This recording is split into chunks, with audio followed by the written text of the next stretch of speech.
हाय, जैसे कि आप जानते होंगे कि आज पूरी दुनिया मिलकर कुछ चैलेंजेस पे काम कर रही है और ये चैलेंजेस हैं जैसे कि hunger, poverty, education, climate, sustainability और ऐसे तमाम बहुत सारे और चैलेंजेस।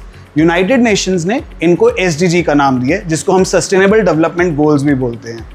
अक्सर हम बच्चों को सिर्फ इन गोल्स के बारे में पढ़ाते हैं और बताते हैं, बट एट इंस्पायर शाला हम थ्योरीज में नहीं जाते। इनफैक्ट हम बच्चों के साथ इन प्रॉब्लम्स को आइडेंटिफाई करते हैं और फिर उनके सॉल्यूशंस क्रिएट करते हैं। आप सबको पौधों का बहुत शौक होगा, आप लोग नर्सरी पे जाते होगे और पौधे खरीद के लाते होगे।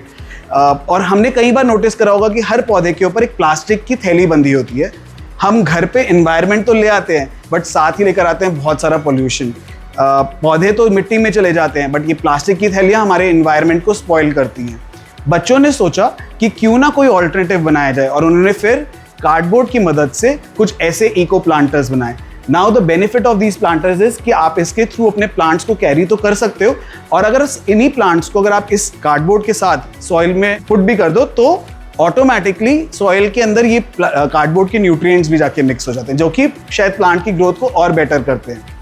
इंस्पायर शाला पे हम कुछ ऐसे ही इनोवेशंस के ऊपर काम करते हैं। बच्चे यहाँ कोशिश करते हैं कि वो ऐसे रियल वर्ल्ड प्रॉब्लम्स को एनालाइज करें और फिर उनको सॉल्व करें इनोवेशन और स्ट्रैटेजीज के थ्रू। छोटे छोटे स्टेप्स को जब हम अच्छे एक्शंस और सॉल्यूशंस और इनोवेशन के साथ मिला देते हैं तो कहीं ना कहीं एक बड़ा इम्पैक्ट ज़रूर क्रिएट होता है। और अगली बार जब आप सोचो या आप बात करो SDG के बारे में, तो ये ज़रूर सोचना कि हमें सिर्फ बात नहीं करनी है, हमें ऐसे कुछ चीज़ें सोचनी जिसके थ्रू हम SDGs की तरफ को कंट्रीब्यूट भी कर सकें। Thank you.